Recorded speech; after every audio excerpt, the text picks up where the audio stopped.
चलना पड़ेगा जा करके, तो तुम चल पाओगे, घर परिवार को जोड़ पाओगे। जो बड़ी करेगी वही छोटी करेगी जा करके। तो समझना, बड़ा बन जाना, पर बड़ा बन करके छोटे की तरफ भी देखते रहना चाहिए। बोले गोविंद भगवान की। इधर दरिद्र, दरिद्र कौन है और गरीब कौन है? दरिद्र वो है असंतोषी।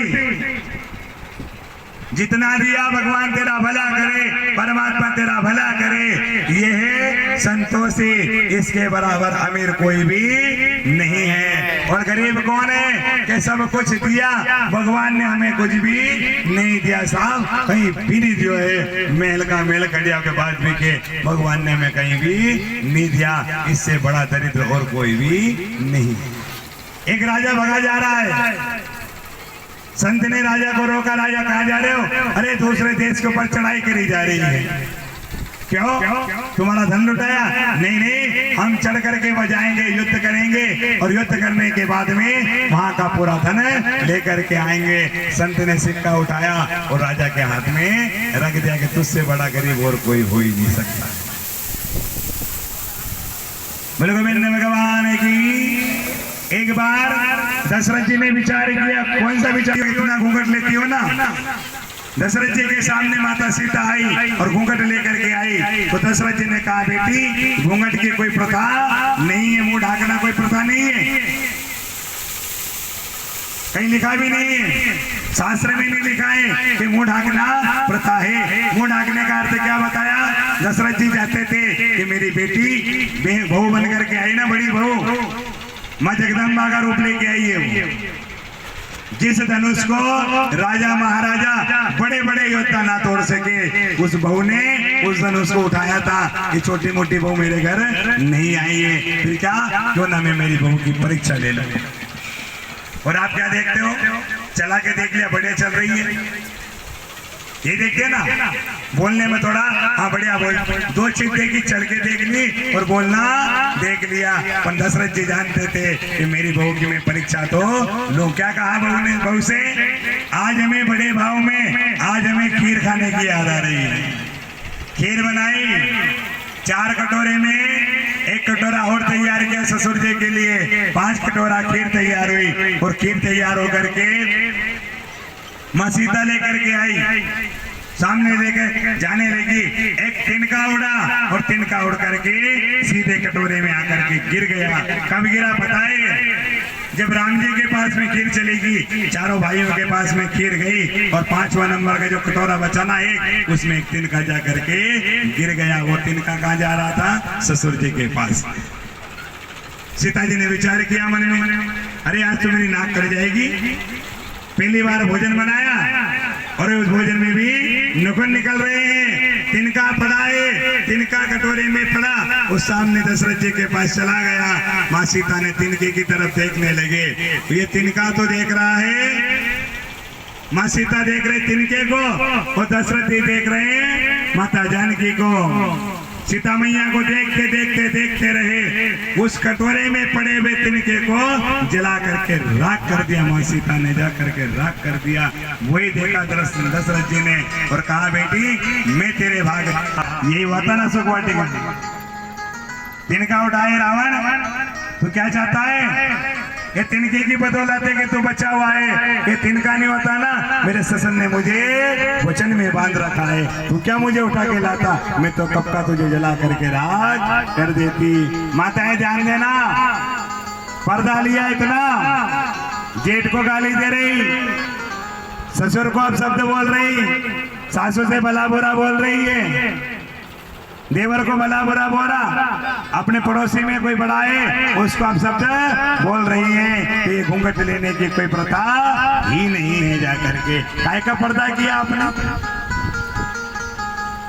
घूंघट से आड़ है कितनी, इतनी, पहले इतनी थी, फिर इतनी, फिर इतनी, ऐसे मांग को गयो। पहले मांग यहाँ तक रह जाती थी, एक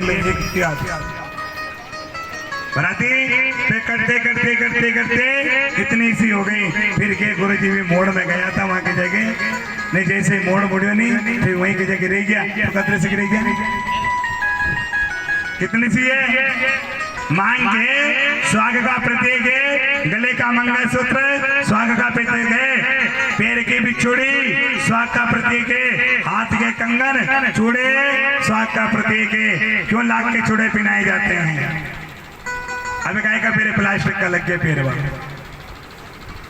किसी ने कह दिया प्लास्टिक का नहीं पेरे, नहीं साहब तो बूढ़ा बूढ़ा के काम आ, हमारे कहीं काम आ, हम तो यही पेरा।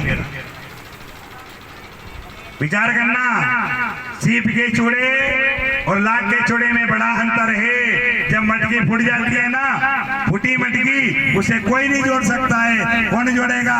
उस टूटी हुए चूड़े को निकाला, जलाया और लाख लगा करके मटका तैयार कर लिया। समझ लेना ये पति भी एक मटका है, जा करके जैसा पेरोगे वैसा ही तुम्हें मिलता जाएगा। विचार मत करना मन। मटका सुधर सकता है लाख से? सुधरता है ना? तो समझ लेना मटका सुधर जाए, पति नहीं सुधरे, सुधरेगा वो जा करके। विचार तो करना पड़ेगा मन में जा करके। उठी दिन होगा पहले 2 चीजें आता हाथ में आना चाहिए। पहला नंबर झाड़ू और दूसरा नंबर पानी का लोटा आना चाहिए अपने हाथ में। पानी का लोटा आएगा तो जले जला मुंह धुल लिया, चेहरे की गंदगी साफ हो गई, और झाड़ू आया ना तो पूरे घर की सफा हो गई। अभी नहीं है वो काम। अब तो सुबह पहले उठेगी, पाउडर उठायो, घर का की कहीं है यो कुछ नहीं। आप कहते हो ना कि हमारा धन खराब गया, हमने किसी का चेहरा देखा, मत कहना कभी किसी का नाम मत लेना। क्यों? कि जिसका तुमने चेहरा देखा है ना वो स्वयं का चेहरा देखा हुआ है। तुमने अपने आईने में अपना चेहरा देखा और आईने में चेहरा देख करके तुम्हारा जीवन पूरा दिन तुमने खराब कर लिया। सुबह उठो, मुंह धो, पानी पियो, झाड़ू लगाओ, ओके बाद में छोटी पट्टी करनी है तो बाद में जाकर के करो। अपना चेहरा किसी दूसरे को पहले दिखा दो। कौन है देखने वाला? वो सफाई देखेगी। वो पानी ने आपका चेहरा देख लिया, जाकर के आपके दोस्त खत्म हो गए। जाकर के उठ के सुधा दर्पण मत देख जो, मुंडो मत देख जो अपनो। बोले गोविंद भगवान की, बाकी बिहारी लाल की। आगे कथा में आते हैं, वही सुदामा बड़े गरीब ब्राह्मण है। दरिद्र नहीं है, गरीब है ब्राह्मण। ब्राह्मण कभी दरिद्र नहीं हो सकता है, ब्राह्मण गरीब हो सकता है पर ब्राह्मण दरिद्र नहीं हो सकता। सुशीला नाम इनकी पत्नी का नाम है। 2 बेटे 1 पुत्री है। रोज लाए मांग करके जाए भिक्षावर्ती करने, पर पेट नहीं भरा है। कितने घर का? 5 घर का भोजन लाए बस। एक दिन सुशीला ने कहा, स्वामी मैंने सुना है आपके कोई मित्र हैं जिनका नाम द्वारका में रहते हैं। गोविंद भगवान की, द्वारका में रहते हैं वो, क्यों ना आप मिलने चले जाओ। एक पत्नी अपने पति से कह रही है कि मांगने मत जाओ। कहाँ भेज रही है? भगवान के पास, कि तुम मांगने मत जाओ, तुम तुम्हारे मित्र से मिलने चले जाओ। अब सुदामा के कैसे जाऊं मैं? मेरी गलती बड़ी हो गई। पत्नी ने बार बार समझाया सुदामा को, और समझा बुझा करके सुदामा जी जाने के लिए तैयार हुए। पर सुदामा जी ने कहा कि वो विनोदी स्वभाव का है तो कुछ देने खाने को। चना की राशि क्या हो गई और चावल की राशि 1 हो गई। इधर चने खाए थे तो सुदामा जी क्या लेके जा रहे हैं? चावल लेकर के जा रहे हैं। पोटली में चावल बांधा, पर चावल भी कितने घर का? 5 घर का। और क्यों बांधा पता है? 5 घर के इसलिए बांधे कि भगवान जान जाएंगे कि सुदामा के घर में खुद का चावल भी नहीं है, 5 घर का चावल मांग के लाया है।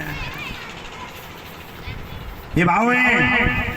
सुदामा जी चले, 100 वर्ष की उम्र हो गई, धोती फटी है, लकड़ी ली और लेकर के सरोवर के किनारे आ गए। उधर मेरे प्रभु ने ध्यान किया मेरा मित्र मिलने आ रहा है। केवट बन करके आ गए और नाव में केवट ने नाव में बिठाया। जब केवट ने नाव में बिठा लिया ना तो बैठ करके कह दिया सुदामा ने, हे भैया मेरे पास पैसे रुपए नहीं है।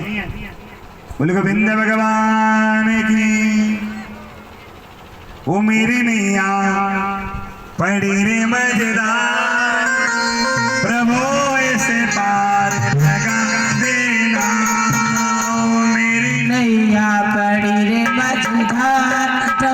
इसे पार लगा देना।